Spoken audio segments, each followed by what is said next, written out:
Alors bonjour à toutes et à tous et bienvenue dans cette table ronde, la formation professionnelle, levier de croissance. Alors avant de vous présenter les enjeux de ce débat très important pour le monde francophone, permettez-moi de vous présenter l'ensemble des intervenantes et des intervenants à cette table ronde.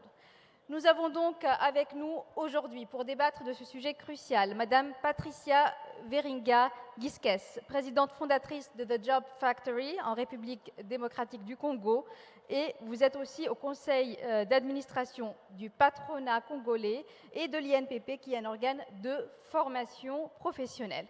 Avec nous aussi pour aborder ce sujet, Monsieur Mohamed Yirimba Sidibé, directeur général du groupe BCEP en République de Guinée, Monsieur Madické Diop, président directeur général de la BEM Management School à Dakar et à Abidjan.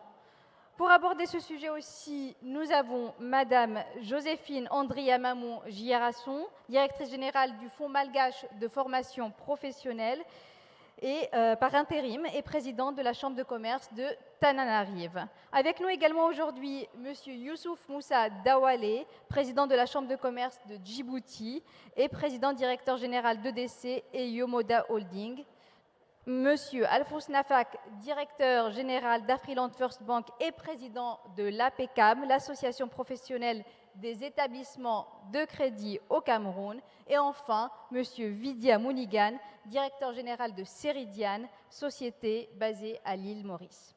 Merci donc à vous toutes et tous d'être là pour débattre de ce sujet crucial pour le développement économique des pays francophones en Afrique tout particulièrement. Alors, en effet, alors que près de 60% de la population francophone a moins de 35 ans dans le monde, l'éducation et la formation constituent aujourd'hui un levier fondamental de croissance. Car investir dans ce secteur, c'est investir dans le capital humain et générer ce qu'on appelle des dividendes démographiques qui sont très importants, qui sont un levier fondamental de croissance, de développement économique à long terme. Mais cette promesse de croissance et de développement, elle se heurte à un constat aujourd'hui. Ce constat, c'est l'inadéquation entre les formations universitaires et les besoins du marché du travail. La conséquence, c'est qu'à la sortie de l'université, beaucoup de jeunes se retrouvent sans emploi. Alors, quels sont les besoins prioritaires en matière de formation ? Comment le numérique peut-il rendre les formations accessibles aujourd'hui à l'échelle de la francophonie ? Quelles initiatives ont déjà été lancées dans l'espace francophone pour répondre à toutes ces problématiques ? C'est à ces questions et à bien d'autres que nous répondrons aujourd'hui, toutes et tous ensemble. Alors cette problématique de formation de la main-d'œuvre, vous y êtes confrontés au quotidien. Patricia Weringa-Gisquez, vous avez fondé le bureau de recrutement The Job Factory basé à Kinshasa, en République démocratique du Congo, et vous avez très vite constaté qu'il fallait d'abord former à nouveau les candidats avant de les placer, ce qui implique d'ailleurs un coût, notamment au niveau du numérique. Alors comment en êtes-vous venu à ce constat et comment faites-vous face à ce défi, au défi du financement des formations ? Alors, approchez le micro. Je crois que le micro n'est pas allumé. Est-ce qu'il y a un bouton ou est-ce que la technique peut nous aider ?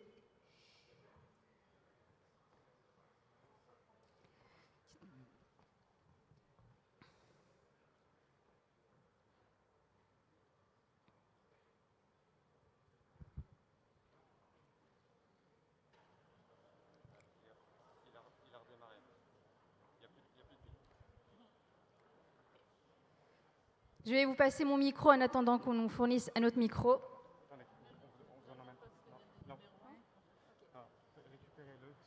Très bien. Alors en attendant le micro, on va vérifier celui-là d'abord. Parfait. Merci. Donc je vous laisse, Patricia Weringa-Gisquez, nous expliquer ce défi de former à nouveau les personnes avant de les placer et le coût que cela implique. Oui, tout à fait. Alors, effectivement, à la base, donc, j'ai créé un bureau de recrutement et non un centre de formation, mais très, très vite, on s'est rendu compte avec mes équipes que ça n'allait pas être possible parce qu'en fait, nous ne placions pas ou quasiment pas de jeunes ou de personnel local. Donc, on a compris que c'était un problème de formation et ça prend du temps pour se faire certifier. Mais nous n'avions pas le choix, sinon nous ne placerions pas de personnel local, mais plutôt que ou de la diaspora ou des personnes venant de l'extérieur. Donc on a commencé le centre de formation et on a très vite été confronté au problème du coût. C'est-à-dire qu'on voyait bien que le fait de former ces jeunes essentiellement permettait qu'ils puissent très rapidement avoir du travail parce qu'ils avaient acquis une connaissance pratique de ce qu'ils doivent faire dans un bureau, mais on a été confronté au problème de coût, c'est qu'ils ne pouvaient pas payer cette formation-là. Et alors on a dû être très très créatifs jusqu'au niveau de devoir créer une fondation parce que c'est très difficile de capter des fonds d'institutions et autres quand on est des entreprises. Et donc on a dû créer une fondation pour essayer de capter des fonds pour former les jeunes. Et je dirais que c'est ce qu'il manque en fait encore. C'est ce levier-là entre les deux, parce que nous sommes du secteur privé, mais en même temps, quand il y a assistance, l'assistance passe ou par l'État, ou l'assistance passe par des ASBL, des ONG et autres. Donc ça, c'est un petit souci. Mais en tout cas, le résultat est là, il est palpable, il est vérifiable, il est quantifié en termes de chiffres, de ce que ça rapporte de former de façon, comme je dis, pragmatique, parce que le niveau d'études est ce qu'il est, dans certains de nos pays en tout cas, et finalement les jeunes ont un document avec lequel ils ne peuvent rien faire, ils ne peuvent pas être placés, ils ne peuvent pas, voilà. Donc ça c'était la grande difficulté, et ça continue à être une difficulté en ce jour que de pouvoir former ces jeunes, parce qu'ils n'ont pas la capacité, puisqu'ils ne travaillent pas. On a bien parlé de chômage, ils ne travaillent pas, donc ils n'ont pas les moyens de pouvoir se faire former. Et c'est un grand sacrifice, d'ailleurs, pour les familles, souvent, de les mettre aux études. Inadéquation, donc, entre l'un et l'autre, et c'est toujours un coût. Justement, alors c'est une problématique qui est constatée un peu partout, et ces problématiques, vous y êtes aussi confronté, M. Mohamed Yerimba Sidibé. Vous êtes directeur général donc, de BCEP, premier bureau de recrutement en Guinée. Et pour vous, alors l'une des solutions, c'est de miser justement sur l'alternance. L'alternance, pourquoi? Pour améliorer, selon vous, l'employabilité des jeunes diplômés. Alors, est-ce que c'est une voie qui est de plus en plus prisée aujourd'hui? Est-ce qu'on a compris l'intérêt de l'alternance? Oui, très bien. En fait, il faut savoir que le plus souvent, on se retrouve confronté à cette problématique d'inadéquation. Je pense que l'alternance serait une solution assez triviale. Je sors d'un système, disons, canadien. Alors, j'ai vu le système coopératif qui marche très bien. Donc, les étudiants vont, en fait, ils ont des cours. Et ensuite, ils ont des périodes de stage en entreprise. Ça a plutôt réussi. Donc, pour moi, non seulement il faudrait adjoindre à cette alternance-là du numérique, qui peut être aussi une solution d'accompagnement. C'est la raison pour laquelle mon cabinet a toujours en fait privilégié, par exemple, les projets comme Job Coaching, en donnant un peu de coach aux jeunes étudiants qui sortent d'université et qui n'arrivent pas à trouver leur premier emploi. Et après, en les plaçant certainement en stage auprès de certaines entreprises. Je pense que c'est une solution assez triviale. Et l'autre solution peut être aussi le numérique. Voilà, le numérique que tout le monde aussi envisage et que l'on reviendra sans doute dessus.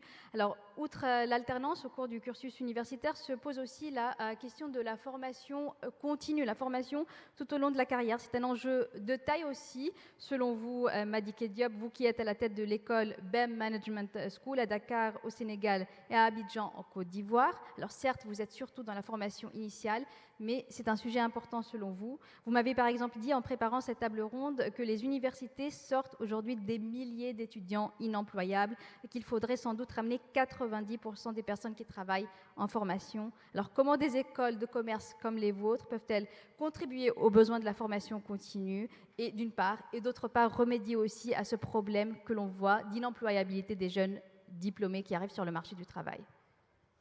Merci. La formation continue, qu'on appelle par ailleurs Executive Education, désolé d'utiliser cet anglicisme, est une des missions des écoles de management. À côté de la formation initiale, vous l'avez dit, la formation continue, traditionnellement, on y accueille des professionnels, des gens qui sont déjà en entreprise et qui, à un moment donné, décident de revenir à l'école ou pour rafraîchir leurs connaissances, parce que les connaissances deviennent très vite obsolètes, ou parce que simplement ils veulent évoluer dans l'entreprise dans laquelle ils sont et donc ils ont besoin d'un diplôme plus élevé.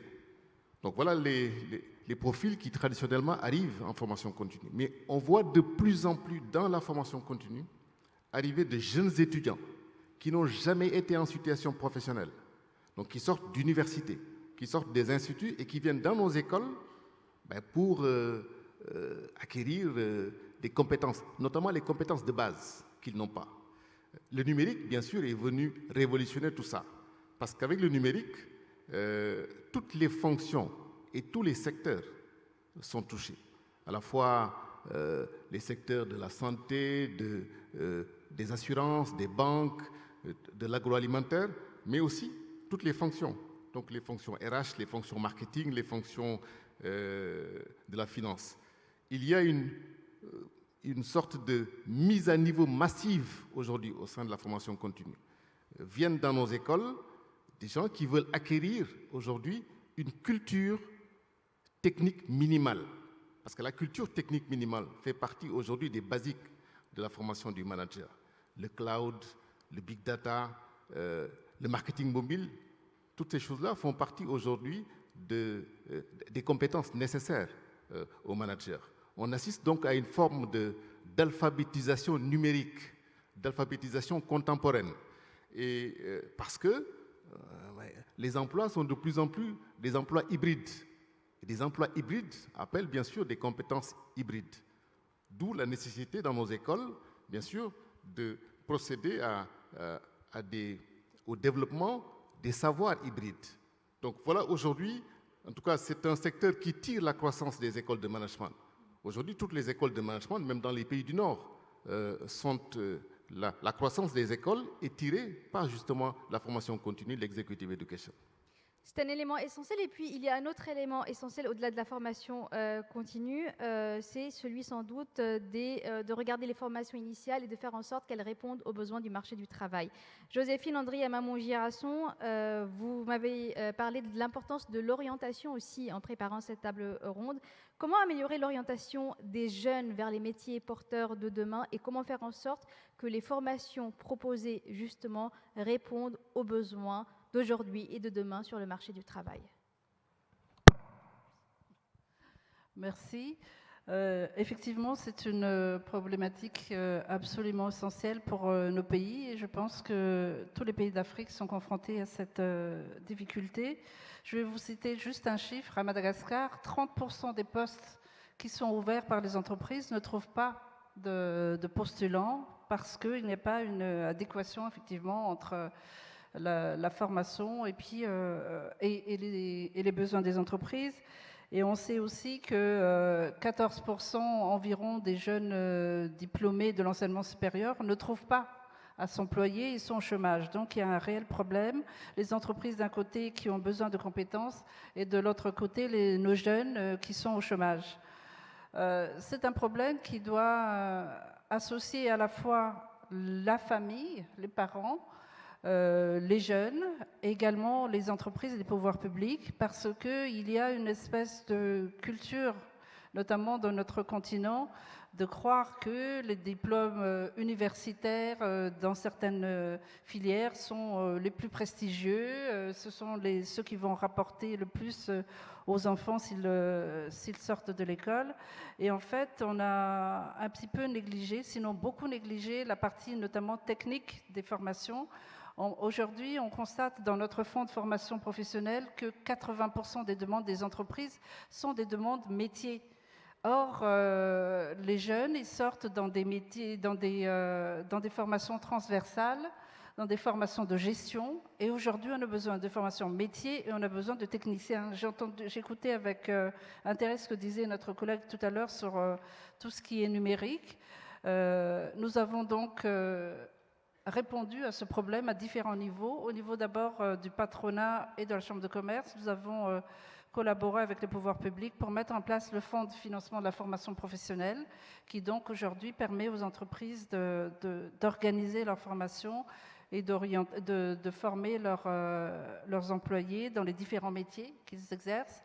Nous sommes également, au niveau de la Chambre de commerce, nous avons mis en place une école sur l'école supérieure des technologies de l'information, justement pour répondre aux besoins.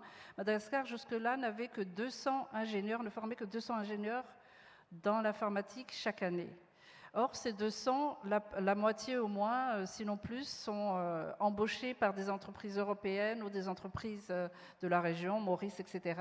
Donc, on avait un vrai problème parce que même l'effort qu'on a fait, il est utilisé par d'autres pays. Les jeunes, bon, c'est une chance pour eux de pouvoir s'expatrier, mais c'est un problème pour le pays parce qu'on n'a plus assez de compétences. Et il y a un troisième niveau où on agit avec, là, les partenaires financiers de Madagascar, notamment la France, à travers l'AFD et la coopération française. On travaille au niveau des lycées, donc le patronat malgache est associé dans des commissions pour travailler sur l'orientation, la mise en place de systèmes d'orientation des jeunes qui n'existaient pas jusque-là. Donc, on travaille ensemble pour pouvoir donner un aperçu aux jeunes, mais je crois qu'il y a aussi un travail de conviction, de persuasion des parents qui est très important parce que les parents ne savent pas forcément, malheureusement, l'image des métiers techniques et l'image des métiers scientifiques n'est pas suffisamment développée sur notre continent. Du moins, cette image a reculé et il faut vraiment travailler aussi avec les parents parce que les parents ne sont pas toujours très enthousiastes quand on leur dit, par exemple, aujourd'hui un exemple, dans les BTP, on n'a pas assez de maçons formés. Un parent ne va pas vouloir faire des sacrifices pour former son enfant pour être maçon en Afrique, pas encore, pas pour le moment, alors que s'il le faisait, s'il créait sa propre entreprise, il pourrait vraiment bien vivre et mieux vivre s'il était dans d'autres métiers. Voilà, merci. Voilà, ce sont pourtant donc des métiers qui recrutent, d'où l'importance, au-delà de l'orientation, de privilégier, d'améliorer les formations qui mènent vers les secteurs qui recrutent, les secteurs porteurs de croissance. Alors Youssouf Moussa Dawale, vous m'avez dit qu'à Djibouti, par exemple, il y a des besoins de compétences en particulier dans les activités liées à la logistique et aux activités donc portuaires, des activités qui n'avaient pas, jusqu'à récemment, de formation adéquate. Mais vous faites en sorte que cela change avec de nouvelles formations, désormais des formations adaptées. Alors, comment vous êtes venu à ce constat et qu'avez-vous fait pour justement répondre à ce besoin? Merci Madame. Pour Djibouti, effectivement, nous avons fait un constat avec les professionnels du domaine de la logistique. Nous avons aussi eu un partenariat auquel j'appellerais très privilégié avec le ministère de l'Éducation et de la formation professionnelle. Et c'est à partir de ce constat que nous avons d'abord vu qu'il y avait un handicap sur l'inadéquation formation-emploi, mais aussi les personnels qui travaillent dans les domaines portuaires ou dans les activités de la logistique, qu'il n'y avait pas, je dirais, une vision très claire ou une formation très précise sur les métiers de la logistique. Sachant que Djibouti se développe dans les activités de la logistique, particulièrement ces 10 dernières années, nous avons plus de 7 ports qui sont développés à Djibouti. Donc il fallait qu'il y ait une formation qui accompagne et que le personnel puisse être formé à temps. C'est la raison pour laquelle nous avons fait, en partenariat public-privé et avec le soutien de l'Agence française de développement dans le cadre de la conception et de la réflexion de ces projets, pour mettre en place une structure auquel on appellerait un centre de ressources et de compétences. Ce centre de ressources et de compétences est co-géré par le secteur privé et le lead de la Chambre de commerce de Djibouti, avec les opérateurs privés de ces métiers, mais aussi les ministères concernés, le ministère de la formation professionnelle, de l'enseignement supérieur, du ministère du Travail, pour que nous soyons sur les mêmes plateformes ou sur la même longueur d'onde pour la formation. Nous avons constaté qu'en formant des jeunes, quand ils sortent de cette formation d'une école spécialisée ou d'un lycée spécialisé, ils se retrouvent que nous n'avons pas la même, je dirais, conception quand on veut recruter en tant que privé ces jeunes. Donc, ce centre est actuellement en fonction. Il a formé plus de 1000 jeunes, dont 77% ont trouvé d'emploi. C'est vous dire qu'aujourd'hui, nous avons besoin d'une formation qui est adéquate à l'emploi. Rien que le port de Djibouti, les 3 ports qui se trouvent dans la capitale, sont demandeurs de ces formations. Nous avons des simulateurs modernes que nous avons achetés grâce à un fonds de l'Union européenne et du gouvernement de Djibouti. Et nous remercions au passage l'Union européenne et le gouvernement de Djibouti d'apporter aussi à la contribution de la formation. Mais aussi par les partenaires sociaux qui sont déterminés à avoir des formations très claires et surtout très soutenues en termes de technologie. Je retiens d'une chose, c'est que la nouvelle technologie veut que la formation puisse suivre aussi dans la lignée. Merci, madame.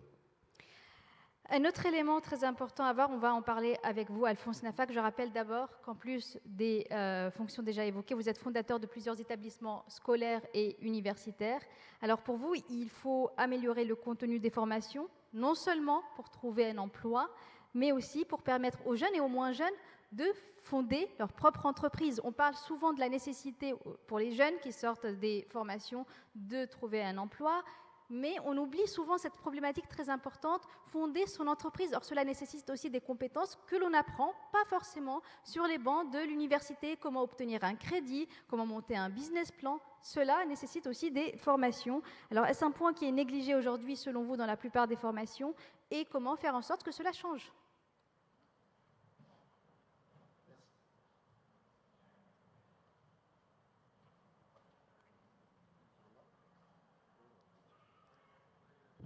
Oui, ça marche. Merci, madame. Je vais vous surprendre en vous disant que la première fois que j'ai ouvert un livre devant une lampe électrique, j'avais 11 ans. Je suis convaincu qu'il y a encore beaucoup de jeunes Africains qui sont dans la même situation que moi. Je suis donc interpellé, je me sens interpellé. Et à cet égard, j'ai créé, il y a 22 ans, une première école primaire au Cameroun, qui a eu l'honneur, en 2016, de voir son premier inscrit sortir major à l'école polytechnique de Paris. Bien plus, j'ai continué dans les formations au secondaire et aujourd'hui, j'ai ouvert une université il y a 1 an. Et je continue à être interpellé par le chômage endémique des jeunes et surtout des jeunes diplômés. Si vous connaissez le Cameroun, avec ce phénomène de bain-skin, c'est quand même inacceptable que des jeunes diplômés se retrouvent clochardisés, faute d'emploi, faute de métier, faute d'entreprise. J'ai personnellement fait le bilan de mes 22 ans de formation à travers mes écoles pour me rendre compte que 22 ans après, 80% de mes élèves sont des salariés dans les multinationales, bien plus que 80%, moins de 10% ont réellement créé les entreprises. Comment donc s'étonner que cette crème sortie d'une des meilleures écoles du Cameroun, si elle n'arrive pas à créer les entreprises, qui va donc créer l'entreprise? Qui va donc créer l'emploi? Alors, la question, c'est qu'est-ce qu'il faut faire?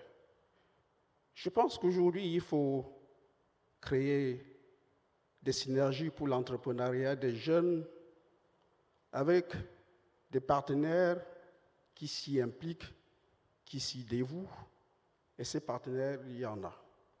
J'en ai trouvé en France, particulièrement Creative Valley. J'en ai trouvé en France avec Central Supélec Executive Education. J'en ai trouvé en Italie avec la fondation E4Impact. J'en ai trouvé aux États-Unis avec Kwanzaa. J'en ai trouvé aux États-Unis avec Google Cloud. Pourquoi? Parce que pour moi, le contenu est essentiel. La plupart des États en Afrique ont pris conscience de la professionnalisation des enseignements. Le secteur privé a rejoint le secteur public. Mais quel est le contenu? Quel est le contenu qui permet à ces jeunes qui sont formés dans ces universités de créer réellement l'entreprise, pas l'entreprise de service, mais d'aller vers l'industrie?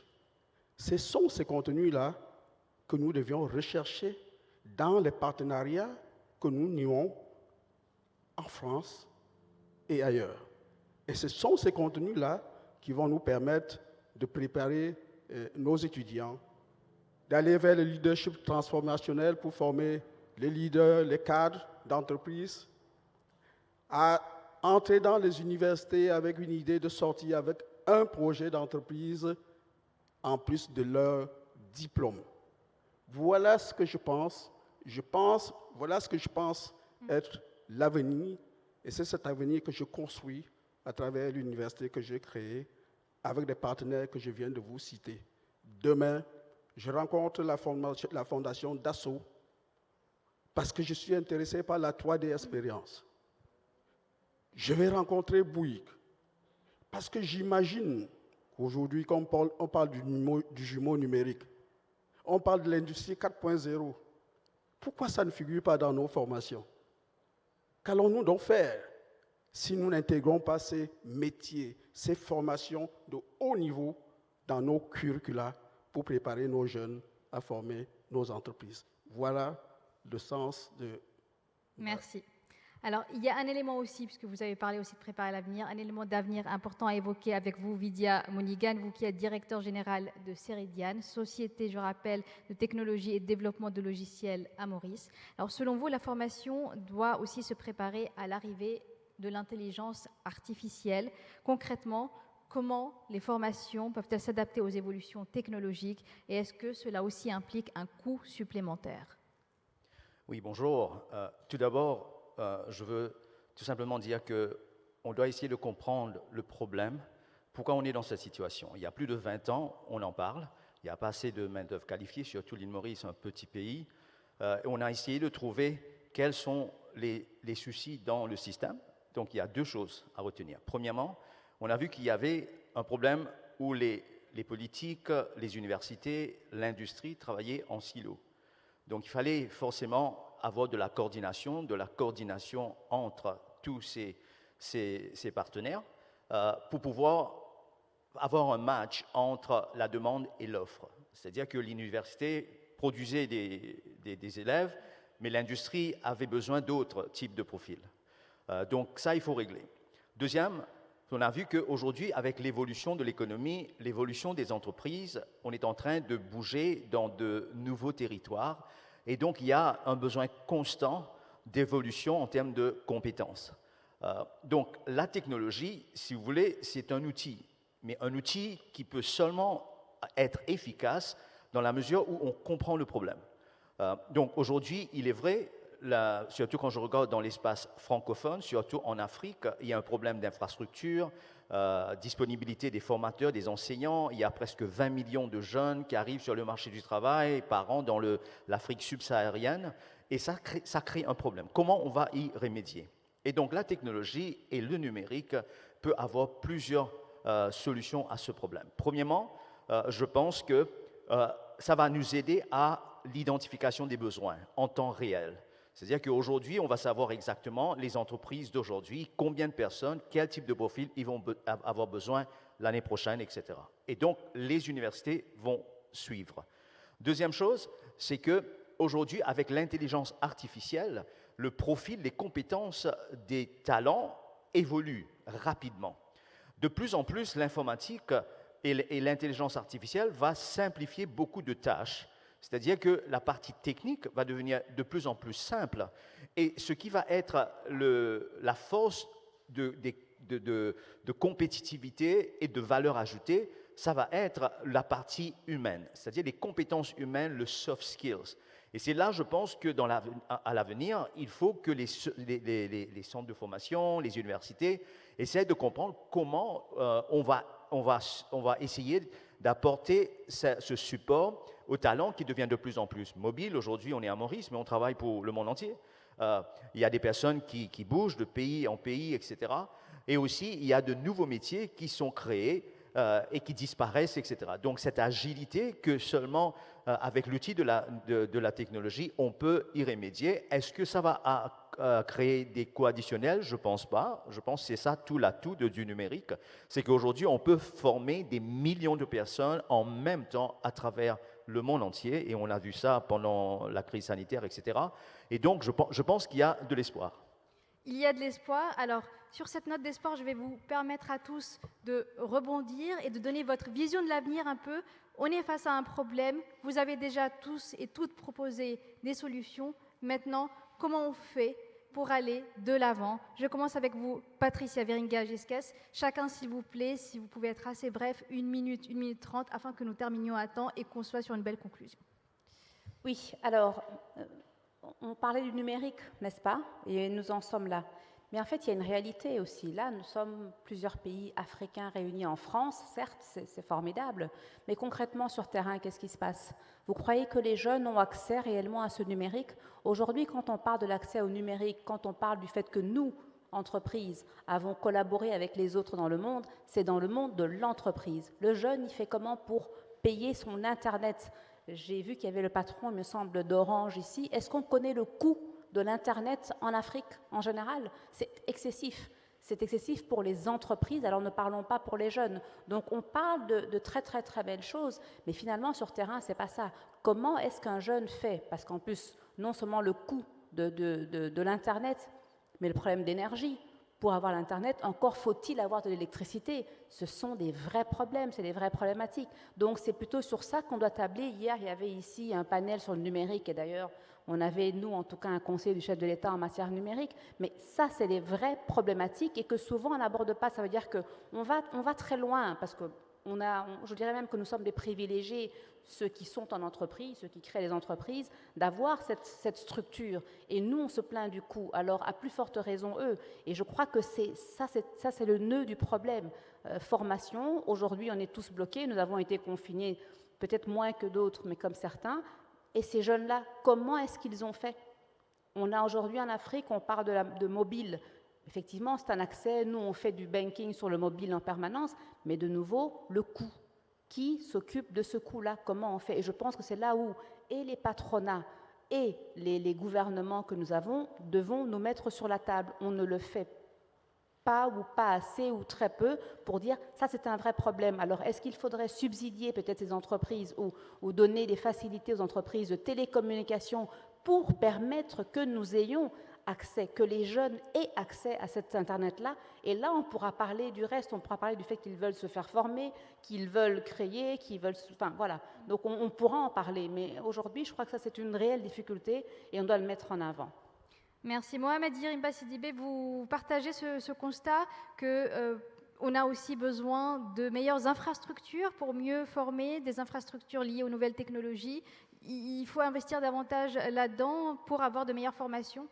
Oui, en effet, c'est sûr que le coût peut être élevé à court terme, mais ce que je veux dire, et simplement par rapport au numérique, c'est que je veux féliciter ici le MEDEF qui a eu en fait la clairvoyance de créer une filiale qu'on appelle ANCAF, qui s'occupe, qui est un écosystème numérique de format de compétences métiers, qui faciliterait, qui serait en fait dupliqué, qui est un pilote dans certains pays actuellement africains et qui prévoit en fait en ligne la disposition de certains catalogues pour non seulement les formateurs, mais aussi les apprenants. Alors des cybercentres qui vont être déployés. Moi, je pense que ici à la REF, c'est quelque chose qu'on devrait encourager et aussi demander normalement aux entreprises françaises de bien vouloir soutenir cette offre-là. Aujourd'hui, nous allons en fait signer normalement une convention de partenariat avec l'Office de formation professionnelle de Guinée sur ANCAF, qui va être normalement un premier pilote d'essai de ANCAF. Je pense qu'il faut l'encourager. Je peux dire simplement qu'il faut savoir que les jeunes ont accès à Internet, des fois à moindre coût, C'est vrai parce que si vous regardez, tous les jeunes ont actuellement un smartphone, ils sont capables d'aller sur Facebook à tout moment, ils peuvent même aller chercher des formations en ligne et se former tout de suite. Il faut comprendre qu'avec le confinement qu'on a vécu ces derniers temps, mais les gens ont travaillé par télétravail. Les gens ont travaillé et donc on peut faire la même chose, faire en sorte qu'on ait à disposition des outils de formation. Prenez l'exemple d'une assistante de direction qui est en fait à son poste, qui peut avoir accès à une formation en ligne, pendant que certainement elle a une pause de 30 minutes, elle peut se former tout de suite. Donc ça, ce sont des modèles qui sont duplicables, qui peuvent être disponibles. Les cybercentres où on peut en fait rapidement s'inscrire, avoir accès à une plateforme et se former rapidement sur 2 heures de formation par jour, je pense qu'on peut aller au-delà. Je fais appel normalement aux bailleurs de fonds à dire que le numérique est à soutenir et je pense que le numérique peut être une solution permanente ou pérenne même en ce qui concerne à résoudre le problème d'inadéquation. Pourquoi? Parce que si vous prenez aujourd'hui, en 2018, l'AFD qui a financé 20 millions d'euros à la Guinée, qui en fait a construit les écoles des arts et métiers, qui malheureusement ne sont pas aujourd'hui ouvertes par faute de quoi? Faute de vieillissement du corps professoral. Ce numérique-là peut être une solution. Merci. Madické Diop, vous partagez aussi ce constat du numérique, mais est-ce que vous voyez d'autres aussi éléments auxquels il faut faire très attention pour aller de l'avant et trouver des solutions pérennes et rapides sans doute? Oui, je pense que l'avenir, enfin le présent et l'avenir pour nous, en tout cas dans nos écoles de management, c'est de construire nos étudiants de formation initiale comme de formation continue, autour de l'algorithme, donc l'alphabet numérique, hein, j'en ai parlé tout à l'heure, autour de la data, du management de projet et de l'entrepreneuriat, on en a parlé tout à l'heure, mais aussi autour des humanités. Donc l'avenir pour nous, c'est d'accompagner nos étudiants, tous nos étudiants, et de les installer dans le temps du monde.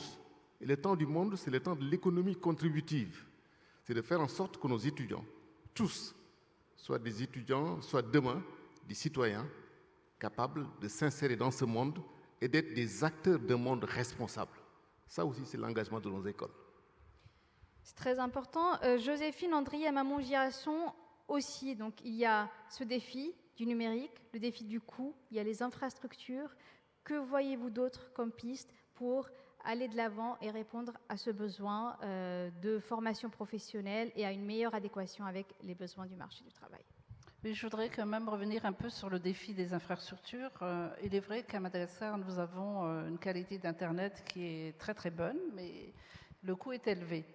Donc la réponse par l'Internet pour les formations, elle est accessible aux entreprises. Elles y ont eu recours notamment pendant la crise.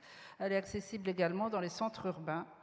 Parce qu'il n'y a pas que l'Internet, il y a aussi l'électricité. Nous avons 15% seulement de la population de Madagascar qui a accès à l'électricité. C'est un défi majeur. Donc, ce qui s'est passé, il y a peut-être des solutions alternatives à rechercher, comme par exemple, pendant le premier confinement du Covid, les autorités malgaches ont eu recours à des cours pour les enfants, à la télévision, parce que la télévision, même qui fonctionne avec des batteries ou des plaques solaires, beaucoup de ménages y ont accès, et également à la radio. Donc ce sont des solutions simples comme ça qui sont disponibles pour les populations rurales notamment, et il est important de faire attention à ne pas renforcer la fracture numérique en faisant passer les formations uniquement par Internet. Le deuxième aspect qui est un défi majeur, pour Madagascar, je le sais, c'est sans doute le cas pour d'autres pays, c'est la baisse du niveau d'éducation. Le niveau d'éducation dans les écoles primaires et secondaires, et même à l'université, est en train de baisser de manière très significative à Madagascar. On sait pourquoi ? On sait parce que c'est un manque de moyens, il n'y a pas eu assez d'investissement dans les professeurs notamment.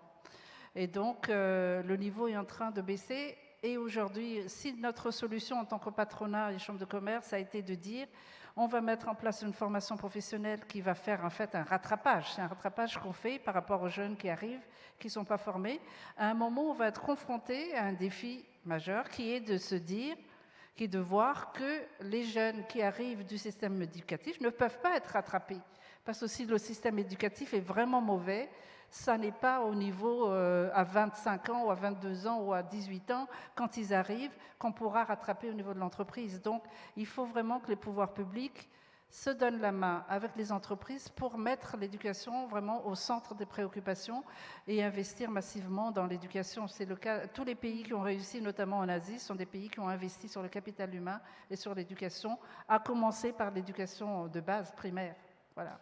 Youssouf Moussa Dawali, vous partagez ce constat, peut-être aussi investir à fond dans la formation à tous les niveaux, à toutes les échelles de la formation, du primaire à l'universitaire, aux formations techniques.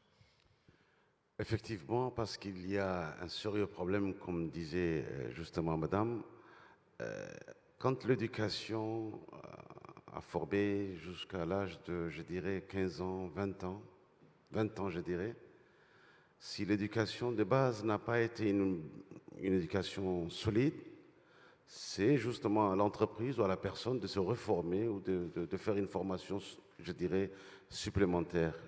Et c'est là où il y a la difficulté, effectivement.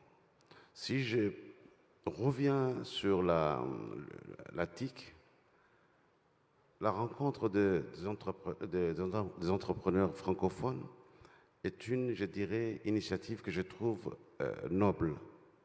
Mais il ne faut pas qu'elle devienne une messe, il faut qu'elle soit utile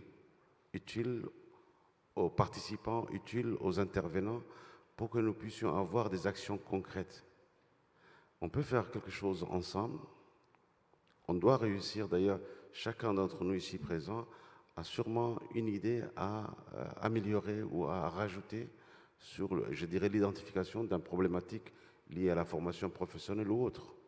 Donc l'essentiel pour nous, c'est que nous soyons sur la même longueur d'onde, mais aussi pour que nous soyons en mesure de prendre des actions qui soient utiles aux personnes qui comptent sur nous dans nos pays respectifs. Et je pense que c'est là où est l'objectif de la réussite de cette francophonie économique. Si je retourne dans mon pays juste pour avoir participé à une réunion, ça n'est une. Mais si je retourne avec un sujet concret, un programme concret ou un modèle clair, je pense que j'ai été utile non seulement pour me rendre à Paris, mais de continuer à me rendre là où il y a utilité dans d'autres réunions de la francophonie économique. Alphonse Nafak, aussi une plus grande coopération entre tous ces pays francophones, tous ces participants. La francophonie peut aussi aider à résoudre ces problèmes de formation professionnelle à travers un partage des bonnes pratiques, des bonnes idées et une union qui fait sans doute la force des pays francophones. La francophonie économique vient de se mettre en place et je pense qu'elle va être un cadre approprié pour que certains sujets d'importance transversale soient évoqués. Je pense notamment à celui du financement, qui est un problème presque structurel dans la plupart de nos pays. L'entreprise qui ne bénéficie pas de l'oxygène d'une banque aura toujours du mal à décoller. Qui plus est, quand il s'agit de jeunes entreprises, des start-up, des entreprises naissantes.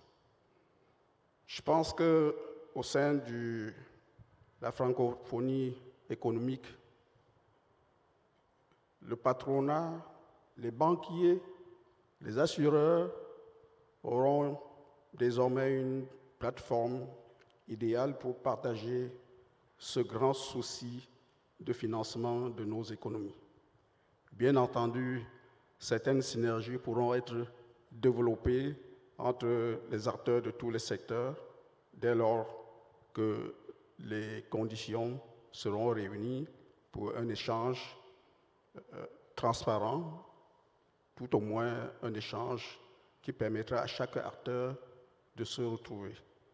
C'est ce que je voulais y ajouter parce que ce problème de financement est crucial et il mérite d'être débattu.